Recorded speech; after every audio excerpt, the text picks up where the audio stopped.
প্রিয় চাকরি প্রার্থী বন্ধুরা, আসসালামু আলাইকুম। বিডি জব বার্তা চ্যানেলের পক্ষ থেকে আপনাদের সবাইকে জানাই আন্তরিক শুভেচ্ছা ও স্বাগতম। আশা করছি আল্লাহর অশেষ রহমতে আপনারা সবাই ভালো আছেন।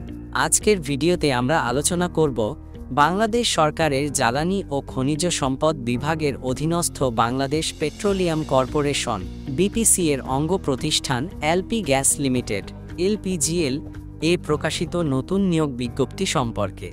যারা সরকারি চাকরির অপেক্ষায় ছিলেন তাদের জন্য এটি একটি দারুণ সুযোগ। এই চাকরিতে বাংলাদেশি নাগরিকগণ অনলাইনে আবেদন করতে পারবেন। পদগুলোতে নারী ও পুরুষ উভয় প্রার্থীরা আবেদন করতে পারবেন। তাই দয়া করে পুরো ভিডিওটি মনোযোগ সহকারে শেষ পর্যন্ত দেখুন। বিজ্ঞপ্তিটি প্রকাশিত হয়েছে 14 জুলাই 2025 তারিখে। এলপি গ্যাস লিমিটেডে 7টি পদে মোট 9 জনকে নিয়োগ দেবে। অনলাইনের মাধ্যমে আবেদন শুরুর তারিখ 15 জুলাই 2025 তারিখ সকাল 10টা এবং আবেদনের শেষ তারিখ 13 আগস্ট 2025 তারিখ বিকাল 5টা পর্যন্ত। আবেদন করতে হবে অনলাইনে https://lpgl.teletalk.com.bd এই ওয়েবসাইটে প্রকাশিত নির্দেশনা মোতাবেক আবেদন করতে হবে। আবেদন করতে যথাক্রমে টাকা লাগবে পদ অনুযায়ী 223 টাকা। অনলাইনে আবেদন জমা দেওয়ার সময় থেকে পরবর্তী 72 ঘন্টার মধ্যে টেলিটক প্রিপেইড মোবাইল নাম্বার ব্যবহার করে এসএমএস-এর মাধ্যমে পরীক্ষার ফি জমা দিতে হবে। 13 আগস্ট 2025 তারিখে প্রার্থীর বয়স 18 থেকে 32 বছর হতে হবে। বয়স গণনার ক্ষেত্রে অ্যাফিডেভিট গ্রহণযোগ্য হবে না। চলুন দেখি এলপি গ্যাস লিমিটেডে কি পদে জনবল নিবে। প্রথমেই যে পদটি রয়েছে সেটি হল উপব্যবস্থাপক হিসাব ও অর্থ। পদের সংখ্যা 1 জন।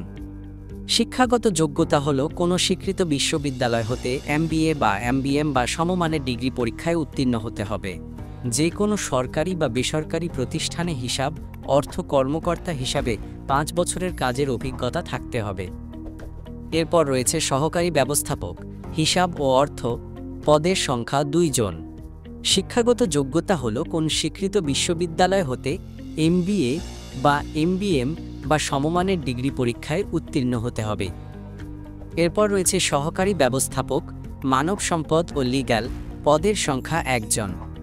শিক্ষাগত যোগ্যতা হল কোনো স্বীকৃত বিশ্ববিদ্যালয় হতে HR বা ব্যবস্থাপনা বা লোক প্রশাসন বা আইন বিষয়ে MBA বা MBM বা MSS বা LLM ডিগ্রি পরীক্ষায় উত্তীর্ণ হতে হবে। এরপর রয়েছে সহকারী ব্যবস্থাপক নিরীক্ষা। পদের সংখ্যা 1 জন। শিক্ষাগত যোগ্যতা হল কোন স্বীকৃত বিশ্ববিদ্যালয় হতে MBA বা MBM বা সমমানের ডিগ্রি পরীক্ষায় উত্তীর্ণ হতে হবে। এরপর রয়েছে সহকারী ব্যবস্থাপক পরিচালন ও উন্নয়ন। পদের সংখ্যা 1 জন।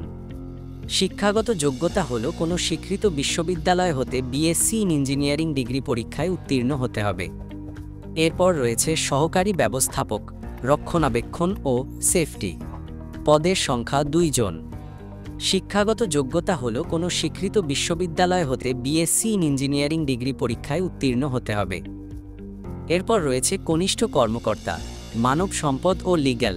পদের সংখ্যা 1 জন। শিক্ষাগত যোগ্যতা হল কোনো স্বীকৃত বিশ্ববিদ্যালয় হতে স্নাতক বা সমমানের ডিগ্রি পরীক্ষায় উত্তীর্ণ হতে হবে। যদি কোনো অংশে আপনাদের বুঝতে অসুবিধা হয় আমাদেরকে জানাতে পারেন। আমরা বিষয়ভিত্তিক আলাদা ভিডিও করে সহায়তা করতে প্রস্তুত। এ ধরনের আরও চাকরির খবর পেতে চ্যানেলটি সাবস্ক্রাইব করে বেল আইকনটি অন করে রাখুন। সবার জন্য শুভকামনা। আল্লাহ হাফেজ।